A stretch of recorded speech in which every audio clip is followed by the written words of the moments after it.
Hello, all you growers out there. Jordan River here. Thank you for tuning into Growcast today. I've got a breeder feature for you. Cultivated Choice. Yes, a quality breeder feature coming at you. Talking about strains, talking about breeding advice. I know you're going to love it. A quick reminder, mygrowpass.com, our membership program, registration is currently closed, but you can join the waitlist or you can try our 7-day trial membership to get a taste of the program for just $3 by going to mygrowpass.com/trial. We had a nice little AMA over the weekend, and GrowPass members get those live stream AMAs every single month. So it's very, very cool what we're doing over there, and we were getting a lot of questions. Just so you know, we open registration once a quarter, but you can try out the trial membership today at mygrowpass.com/trial. Before we jump in with the powerful Cultivated Choice, let's give some love to one of our newest partners, Buxton Hollow Farms. Everyone, just go to buxtonhollowfarm.com, BUXTON, hollowfarm.com. Promo code GCL10 is the code just for listening to this program, getting you 10% off, and members of mygrowpass.com getting 20% off their Buxton Hollow Farm products. That's right, Buxton Hollow Farm Natural Products is a small, family-owned business making premium quality natural soil amendments such as compost tea kits, plain or pre-charged biochar, and tailor-made mineral mixes and potting soils. And all of their products are hand-mixed to order, so you know you're getting the freshest, most biologically active product possible. Check out their compost teas. They make an excellent soil drench, foliar spray, and hydroponic nutrient. BuxtonHollowFarm.com, promo code GCL10 for 10% off. And mygrowpass.com members getting 20% off. All right, everyone, let's get into the breeder feature with Cultivated Choice. Thanks for listening and enjoy the show. Hello, podcast listeners. You are now listening to Growcast. I'm your host, Jordan River, and I want to thank you for tuning in today. Before we get started, please tell a friend about Growcast. Share it with a grower. We appreciate you guys growing the show. Make sure you're subscribed. Give us a rating and review. Check out The Homegrown Helpers by Rob Smith, and also my other show, the Coffee, Health, and Science Podcast. Recently featured Mary Beth Sanchez over there, who we love on this show and beyond. Today's episode, though, is another breeder feature. Can't get enough breeder features. I love this role that we're on. And I am very excited today to be speaking with G Stone from Cultivated Choice Genetics. How's it going, man? Doing great, man. Doing great. Thanks for having me on. Thank you for joining us. I sure do appreciate you taking the time to do this.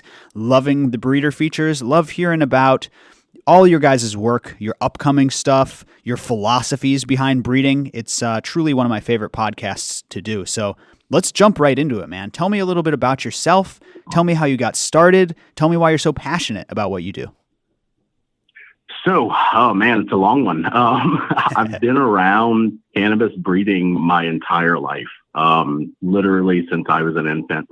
My father was a very discreet breeder in South Louisiana in the 80s. Whoa. He was doing personal projects, projects for friends and things like that. Really didn't get out, obviously.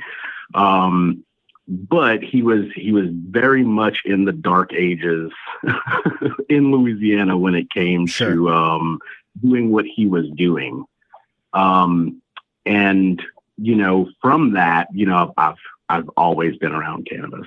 I've always been around breeding plants. My family is very heavily traditionally self-reliant.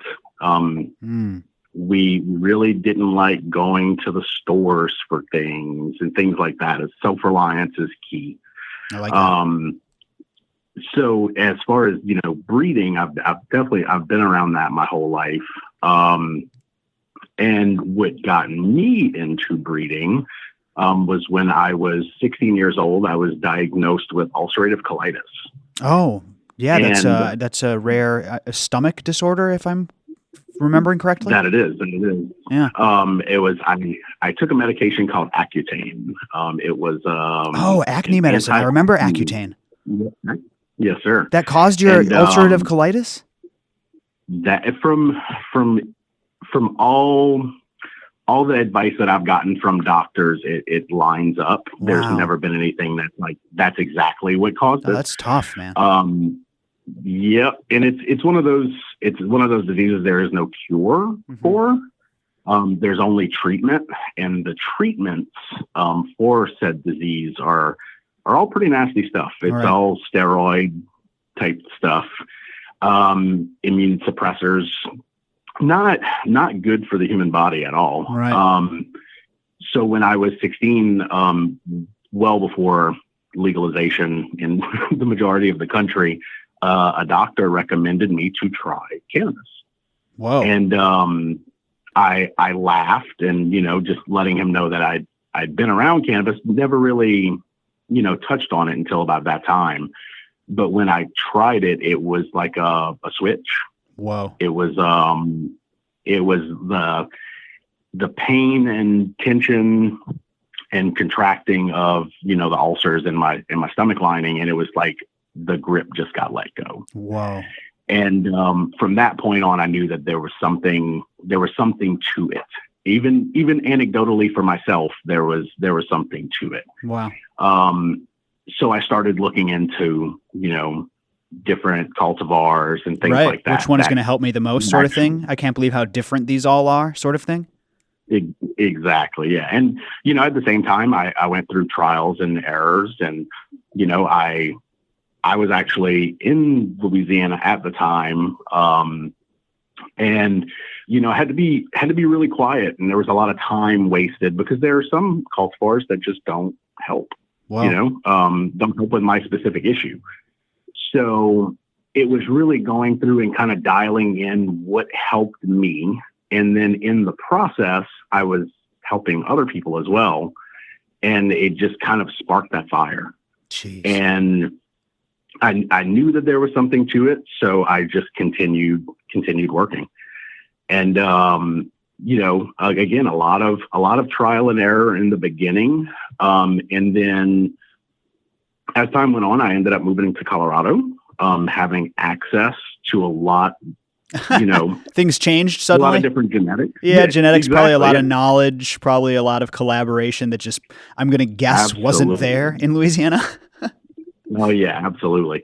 So from there, it just kind of exploded with the access to the genetics, the true genetics, not, what someone said this was.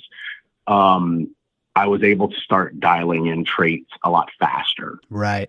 So from there, it took quite a few years. I did some collaborations. I was half of Gonzo Seeds in Colorado. We went for about 3 or 4 years, just trying to do different crosses and see what worked and what didn't. We ran into some legal issues with the name of the company. Hunter S. Thompson's widow, Anita, gave us a cease and desist. So we ceased and desist. There you go. And a little too gonzo for you. Both exactly. And we kind of both went our different ways and started working on our own projects. And that's when Cultivated Choice was born. And from there, the rest is kind of history. Oh, absolutely. Love it. So is that your main driving philosophy now that you're still breeding today? Is it still about finding those varietals that help people in need, the medical patients? Don't let me put words in your mouth. If you've moved on to different absolutely. reasons to breed, that's really that's what brought you into it, but that's still what keeps you doing it today. Absolutely. That and nostalgia. Great answer. There are a lot of things that we used to have that have gone away. Totally. And that is one of the bigger things that, along with the medicine, that drives me. I'm actually in the process of bringing back some of my dad's old projects. Nice. His main project, some Oaxacan skunk that he found when he was in Oaxaca on vacation. Damn. And it was something that worked for him. He loved it. He had pretty bad anxiety, and he liked what people, I guess, consider like the speedy type of cannabis. Mm-hmm. and he found this Oaxacan plant that had the nastiest roadkill skunk. And he took it to F4. And whenever he stopped, he kind of just stored the seeds improperly. So it's been a challenge getting those genetics back. But I've learned a lot in the process. I've learned about tissue culture. Nice. I've learned about in vitro fertilization, things like that, and germination. Nice. That I've been able to bring back some of his genetics, and they're currently being worked right now. That's really cool, man. That's neat that you would take up the family lineage like that all these years later. I really like that. Oh, This is solid breeder feature. I'm calling it right here, folks. Let's jump into your work, man. I already have questions. I'm looking at your catalog here. I'm gonna cue you up. I was gonna ask you to lead, but I'm actually taking the lead on this one. Your Caturra Kush? Yes, sir. Oh, coffee notes. That is. Now, yes, man. You know I'm obsessed with coffee, right? That's awesome. It's same here. Coffee Kush is one of my favorites. It really is. It comes from the pre-98. And something unique that I actually just found out about that cross. So the pre-98 Bubba crossed with the UW Black. Uh-huh. A clone that I got when I was in Denver. I had a buddy who was growing at a now closed dispensary, and he had this cut, and it was the pre-98 UW. He didn't know much about it. It was handed to him by someone else, and I took it, I grew it, and it was real medicine. There was no doubt about it. I handed it to a few people that have similar conditions to mine, and everyone still has that cut in their garden. Whoa.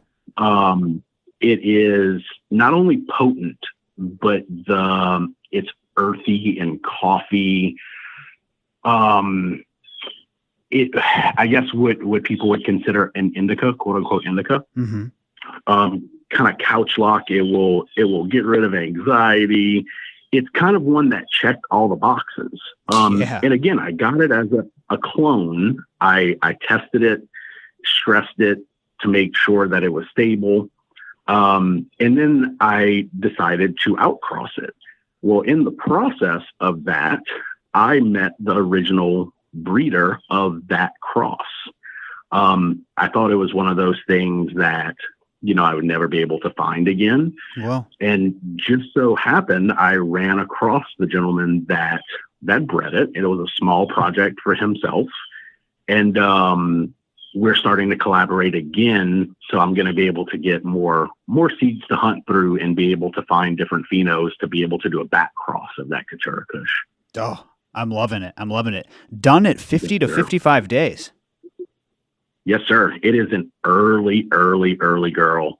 I like that.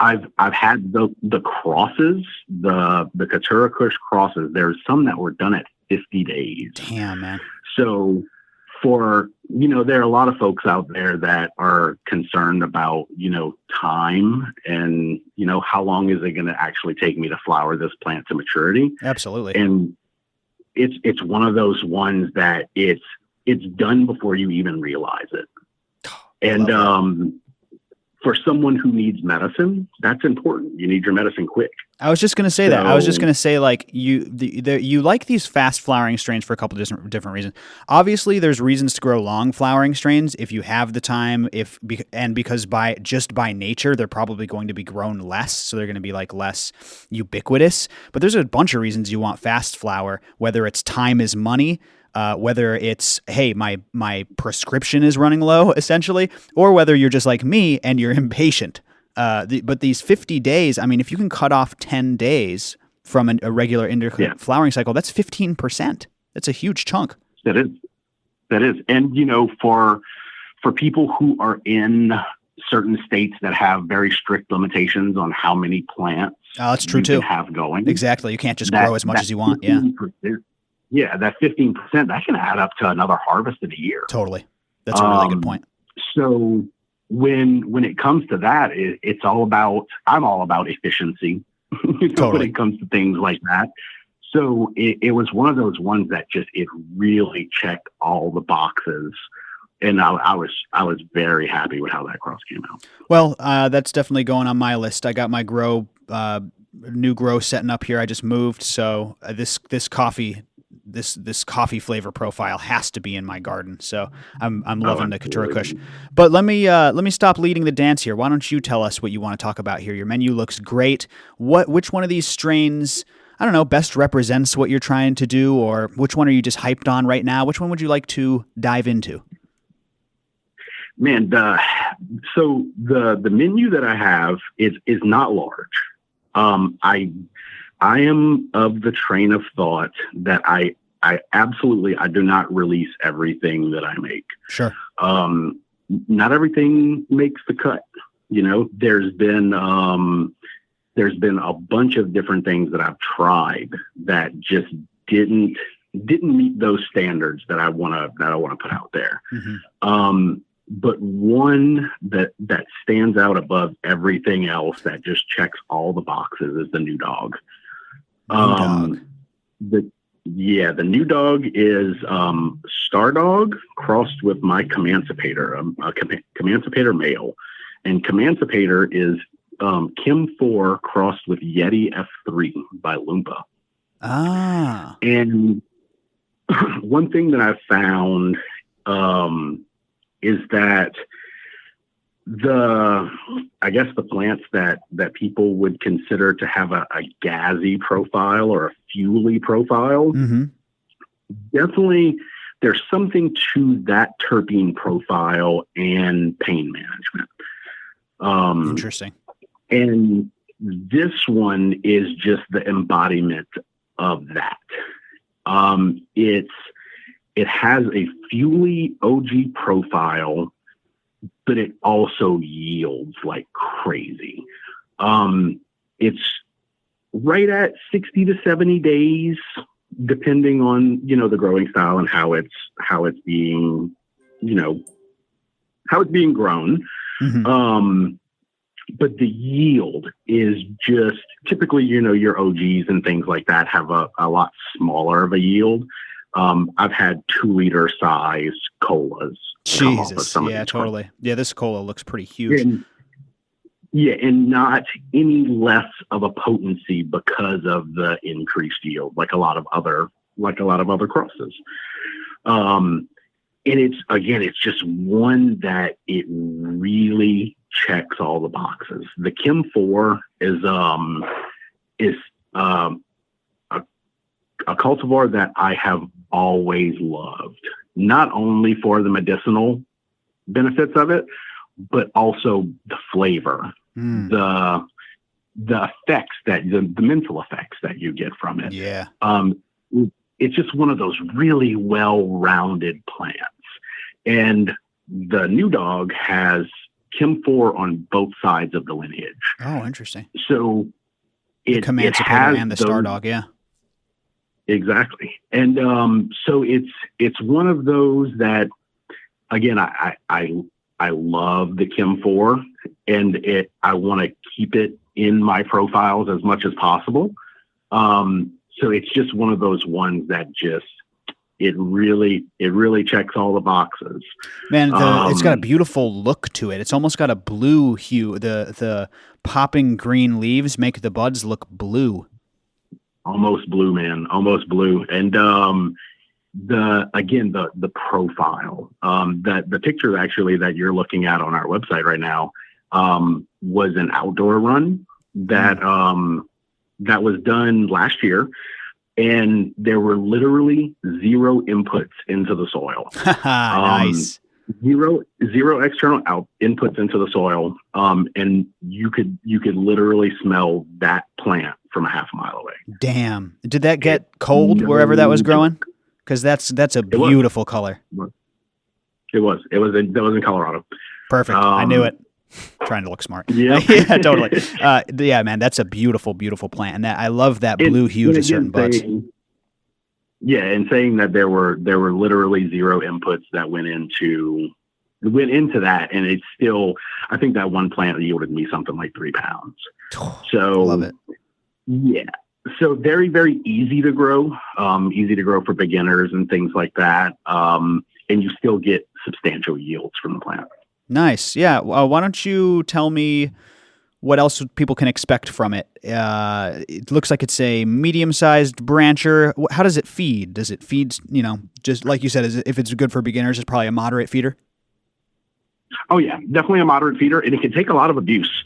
It's one of the ones that typically when someone says, like, hey, I've never, ever grown a plant before, I will hand them some new Dawg. That's great. Or hand them a new Dawg.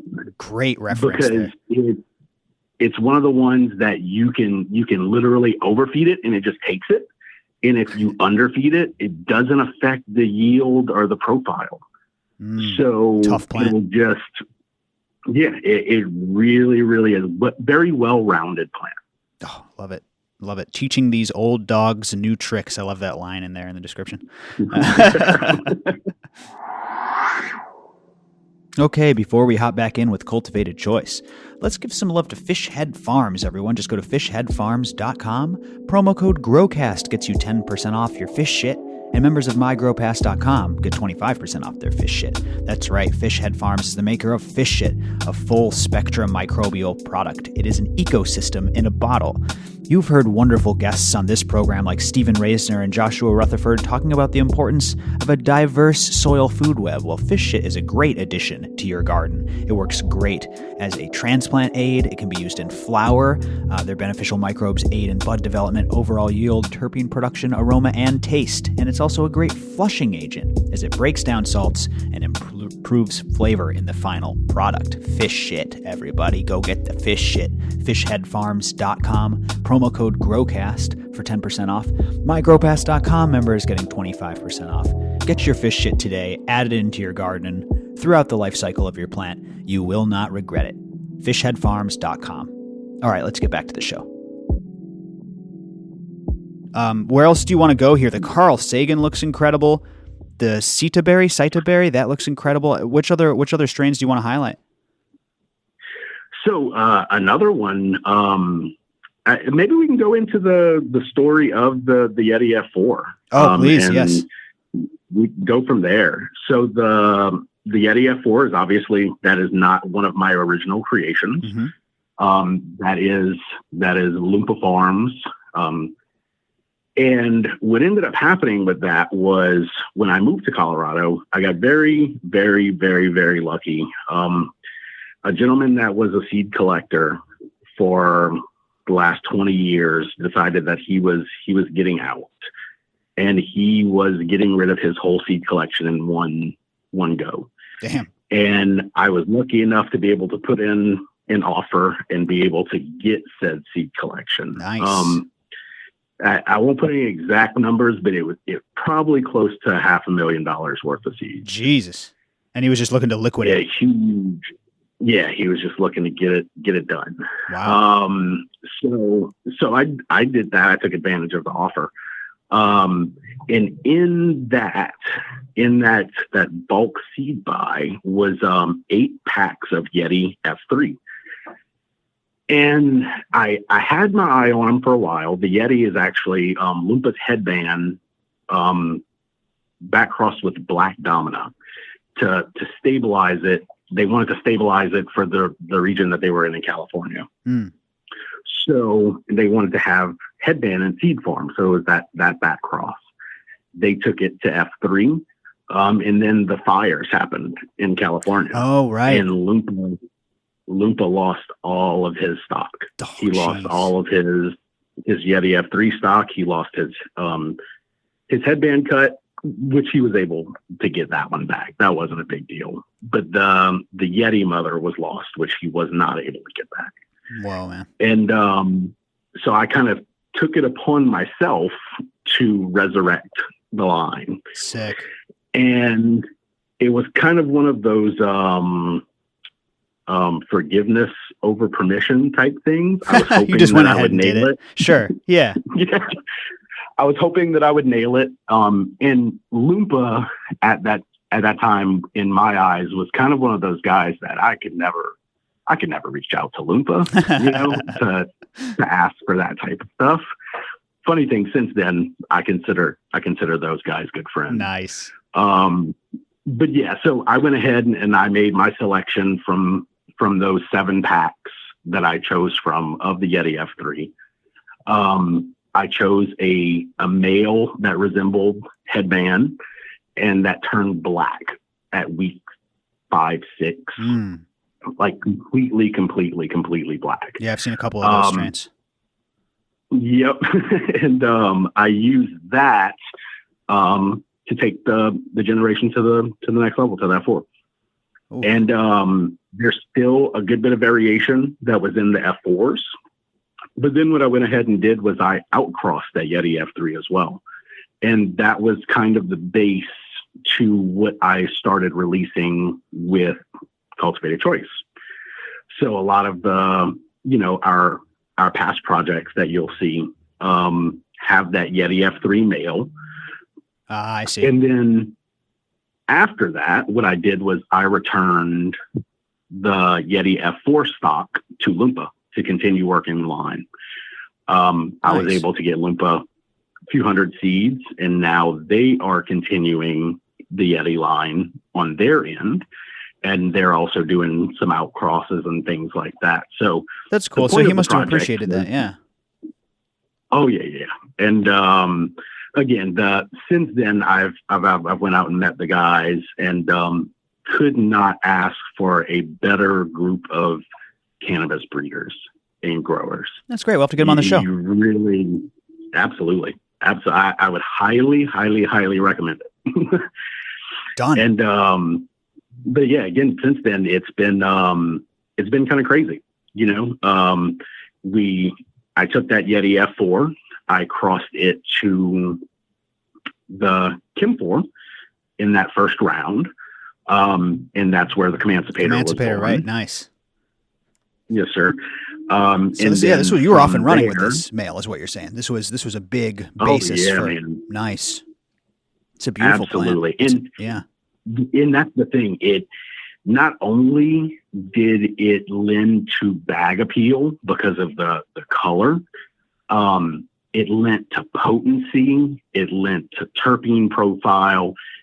Each cross pulled a little bit from that Yeti line. That lineage, wow. And the lineage is solid. There is, when we talk about a lot of super potent modern crosses, we see a lot of hermaphrodites, and we see a lot of, really long flowering plants. You might have to take something to 90 or 100 days. And this, it lent to the stability. There were very few hermaphrodites, even crossing with some of the more poly stuff like Gorilla Glue and things like that. So it lends to stabilizing the lines that I'm putting out. Mm-hmm. And again, from there, the Emancipator, I went ahead and I did a Kim 4 or Emancipator back cross. However, there's different thoughts on the terminology, but I took a Emancipator male and went back to the Kim 4, and I'm continuing that line, those back crosses, until I get Kim 4 in regular seed form. Nice. I want male and female 99% stable progeny Kim 4 in seed form. Nice. So there's a lot of different solid lines and projects that came out of those initial crosses. So Yeti, would you say that some strains are just breeder strains? Like you said, it seems like anytime you switch, you integrate them into something, you just get another new unique trait or attribute from that lineage pulled out. And Yeti is one of those. Some crosses do that. absolutely. And what I look for, like with that Yeti male, was something that would lend some of its properties, but not take over the cross. Okay. So I want some of, so a good example would be the BNC Syrah that I did. It was Memberberry by Ethos Genetics crossed with the Comancipator. Nice. Shout out to Ethos. The Comancipator male did the same thing. It lent some of its properties, but it didn't overwhelm the progeny. So the Memberberry came out with a sour grape fuel profile. It didn't overpower it to where it took over the grape of that Memberberry cut that I used. Right. So you want something that will work itself in, but not take over. And that's the same thing with the Yeti. It's one of those that you want to breed with. You really, really do. It's interesting. You mentioned the blackness, because I see that in a lot of your strains' leaves. They have that dark green, almost black green, healthy leaf tone to them that not a ton of strains have. Yeah. And also the black, depending on what it was crossed to, lent itself to some really, really wicked oranges and reds and blues. And it really opened up like the color profile and the bag appeal. It's so interesting how that works. I wanted to talk to you about growing advice. I don't know if you want to talk about breeding advice, or it seems like you're a pretty talented grower as well. What do you like to see growers focusing on? What do you like to see breeders focusing on? What advice can you share with my audience? So, I mean, we can kind of dive into both. And both are kind of the same. Keep it simple. Keeping it simple is the way to go. You have a lot of people out there that they're trying to use the newest nutrients, the newest lights, the newest this, the newest that, and they're always kind of chasing those little percentages. Sure. Focus on the plant and keep it simple. When you focus on the plant and you keep everything else as simple as possible, then you learn to read the plants. Mm-hmm.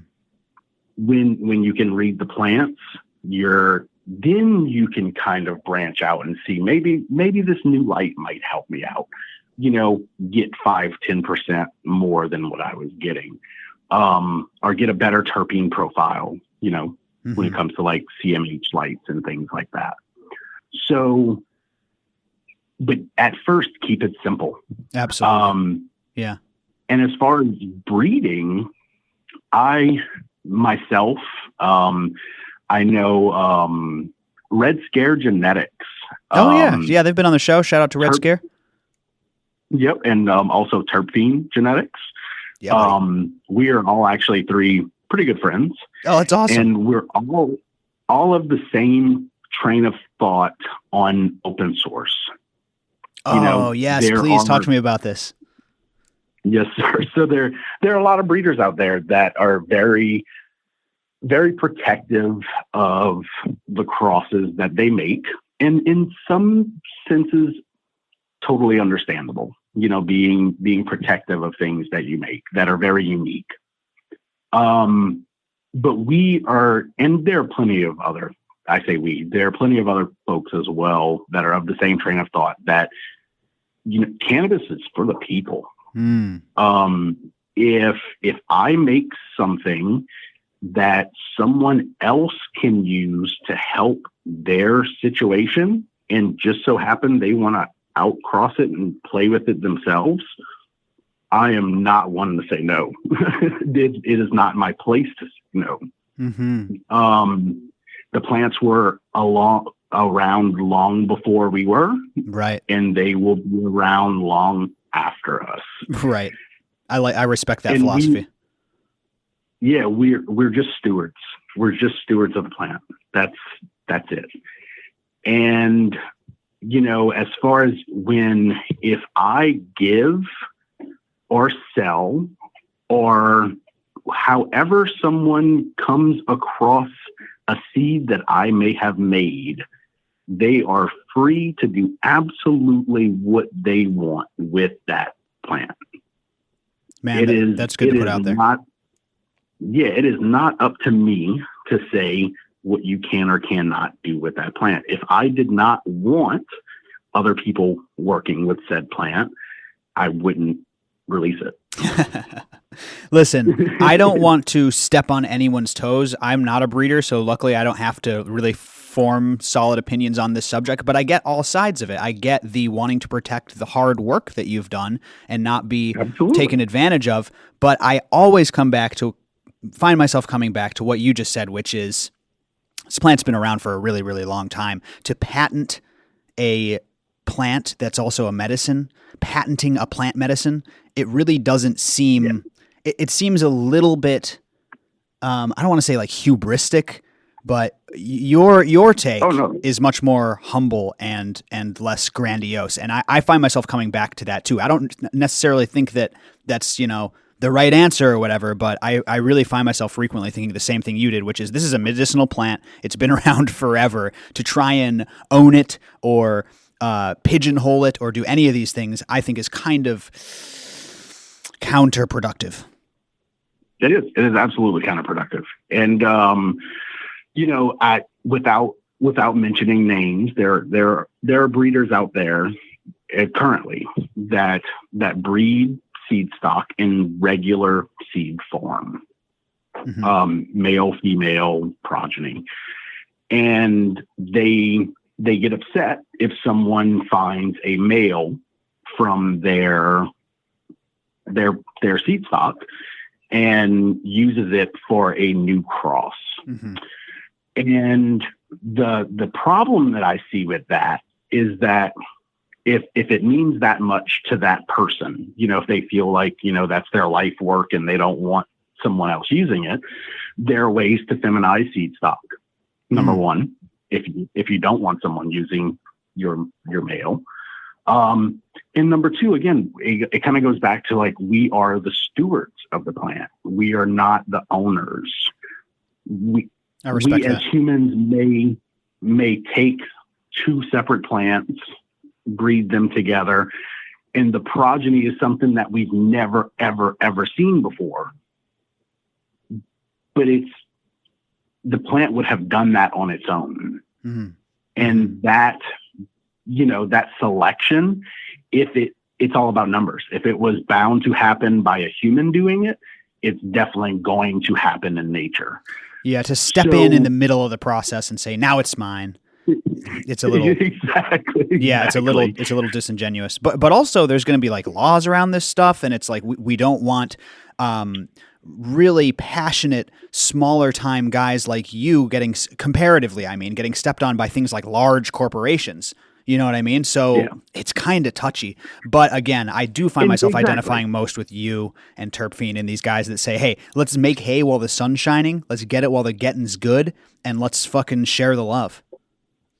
Yeah, exactly. And I mean, I do understand the trademark aspect of names. Mm-hmm. If you have something that's unique.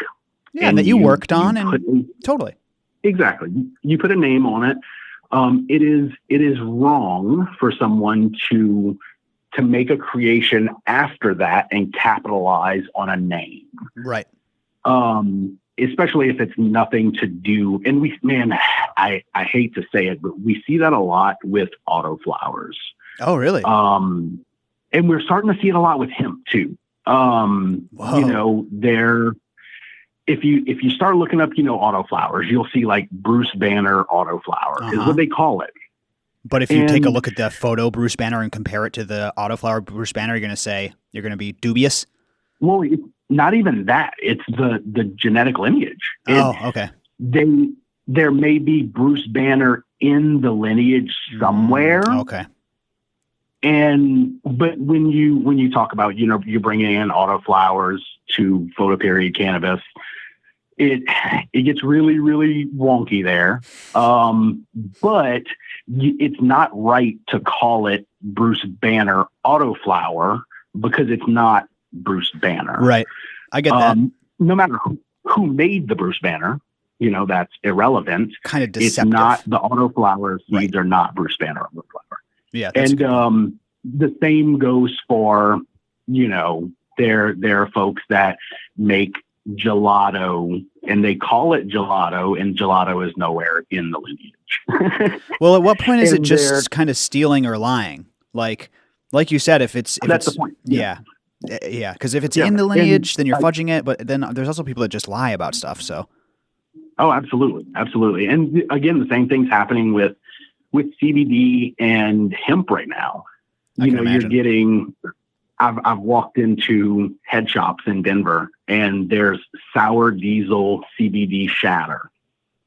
So the real sour diesel has no CBD in it, number one. So they can't say that they're extracting CBD from sour diesel.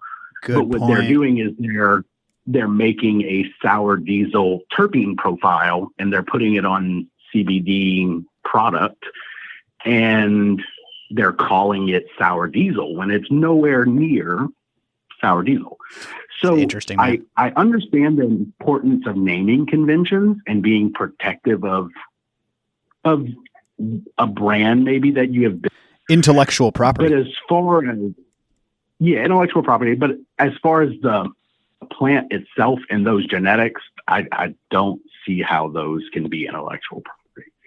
I have a hard time arguing against that. Let me put it that way. Yeah. Yes. So yeah, man, very succinct overview. Yeah. And as far as, advice to new breeders,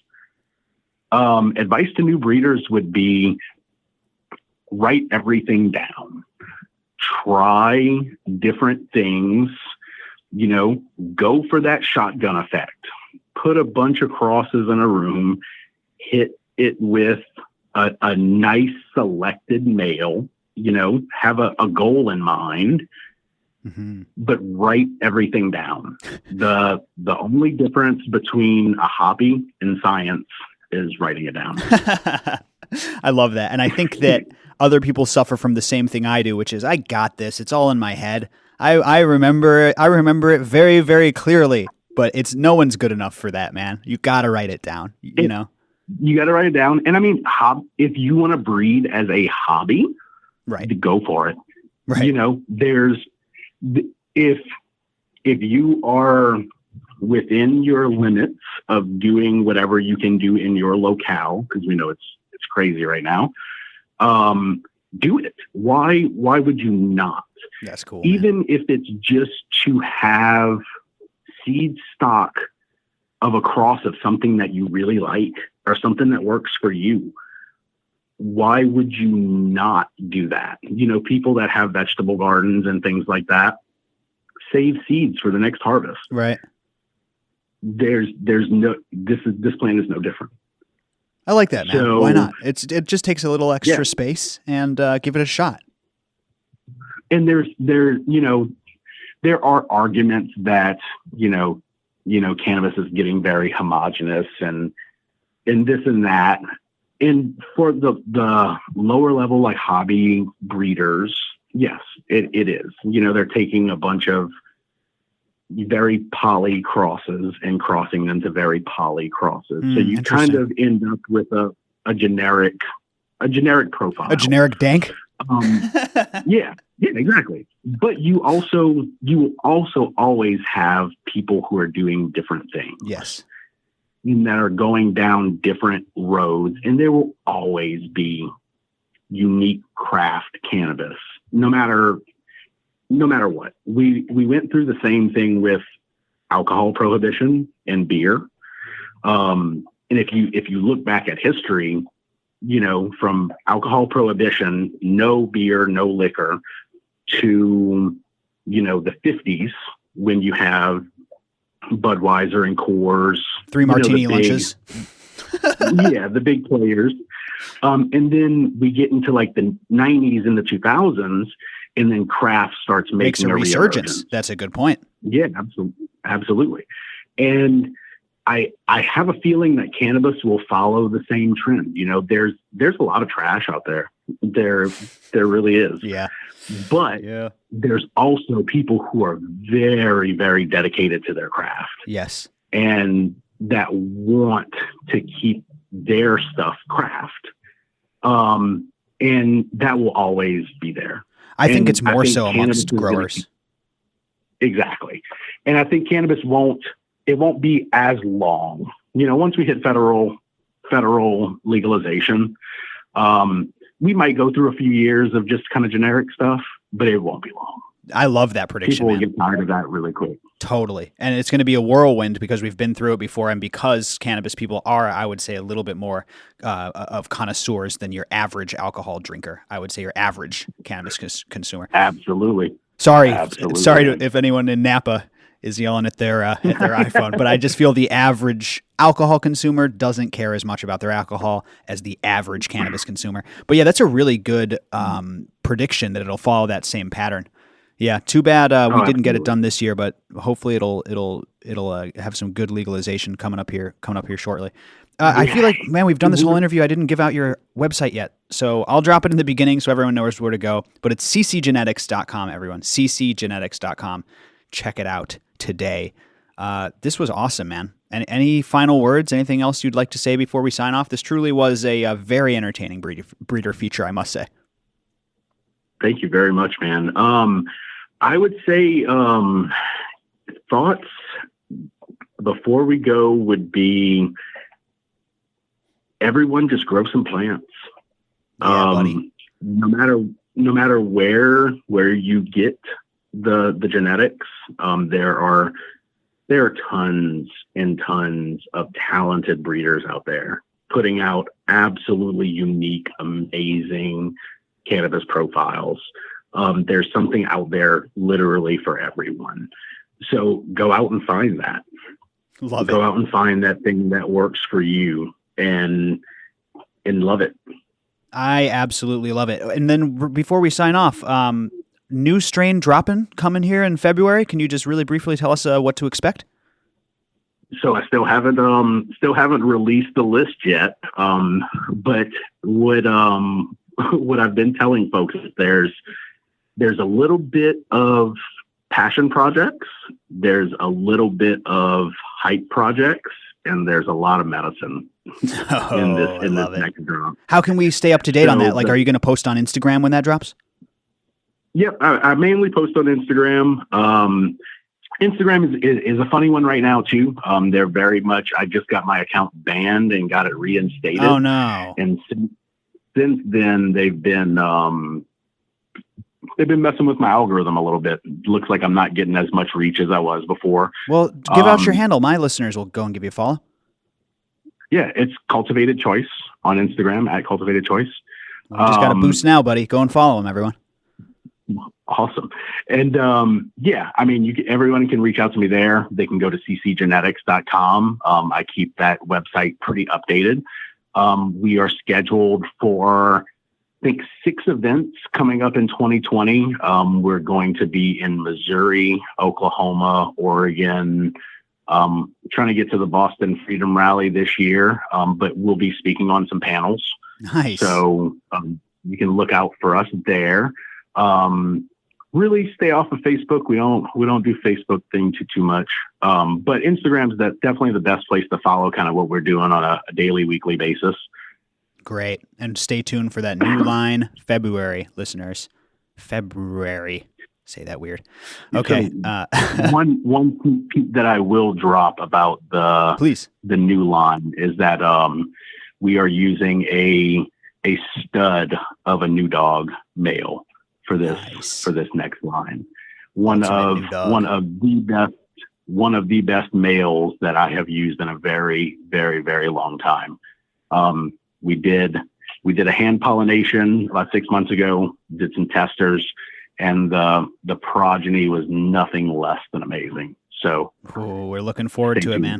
Yeah, definitely stay tuned. Thank you so much for doing this. I appreciate it so much. All you listeners, ccgenetics.com, Cultivated Choice. on Instagram. Give them a follow. Do all the things. Follow at Growcast on Instagram for the show.